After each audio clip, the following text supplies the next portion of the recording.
Everyone, Vigor at 310s here again, doing a very quick video. Sorry, I'm just really tired right now. It's like 2:30 in the morning. I'm still studying for my test tomorrow. I'm just beat. So, geez, I'm kind of out of it.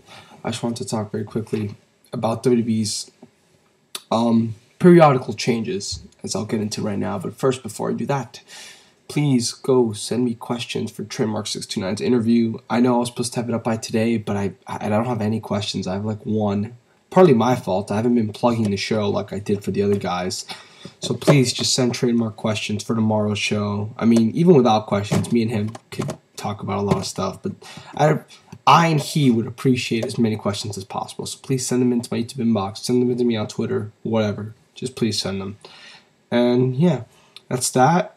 Now, these climate changes, cultural changes, a lot of people have been really, really down on the on WWE the past few weeks. I have myself, I'm not gonna lie, and a lot of people are saying that they fucked up with the CM Punk angle and all this and that. But to me, I think it's just the periodical thing with them. There's times when they suck, there's times where they're good, and this unfortunately has never been a good time for them. I've always thought the September pay-per-view has been terrible ever since. The last good one was Unforgiven 2006 with the John Cena Edge TLC match, which I really liked, and the DX McMahon Hell in a Cell match, which I didn't think was bad. I thought the match was pretty good, and just some other all around stuff to make that show a lot of fun. Trish Stratus retired on that show. I remember that. That show is really, really enjoyable. But every Unforgiven since then has sucked. The Unforgiven 2007 with Khali, Batista Ray, which was the best match on the show, with Mark Henry and The Undertaker as the main event. Yuck.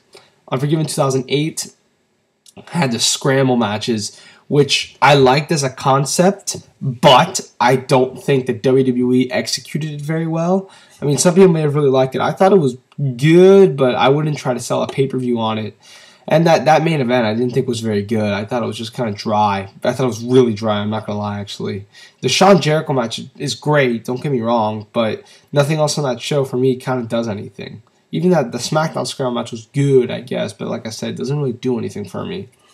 So that show I didn't like as much, and plus I didn't like what they did with CM Punk, so that show, not really a big fan of it. Unforgiven 2009, which was Breaking Point 2009, if you guys see my video on that, I hated that show.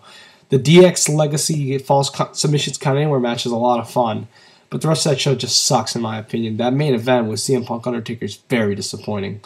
Then we go to the year after that with Unforgiven or Night of Champions from last year, which I thought was okay. I thought the show was very stale, very stale, very stale. Even with Daniel Bryan winning the title, which I loved.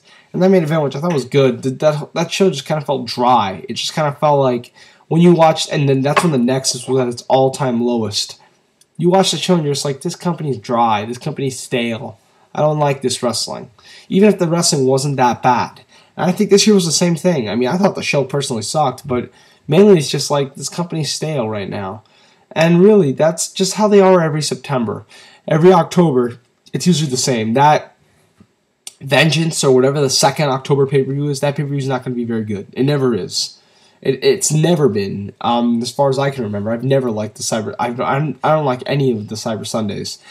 And in 2009, the first Bragging Rights, a lot of people liked. I hadn't seen the full show. I saw the main event, which I liked. And last year's Bragging Rights, which I thought sucked, and most people thought sucked. It's just typical them. After SummerSlam, they kind of fall off a cliff. It's been like this for years. I've always talked about this. From December through April, they are awesome. The May pay-per-view usually isn't very good. The June pay-per-view usually isn't very good. Money in the Bank is always going to be great. And SummerSlam is going to be pretty good. And then from September to November, they're kind of in a slump again. It's just an annual change with them. So I think a lot of people need to calm down, saying they had an opportunity and they blew it. While they probably did, I really think this is just the way they are. At this time of the year, the booking just isn't as strong, whether that's intentional or not. I think it's just part of the cultural, the periodical changes. Like I said, from December through April, they're usually very consistent. From May through June, not so much. July is pretty good. August is it's make or break.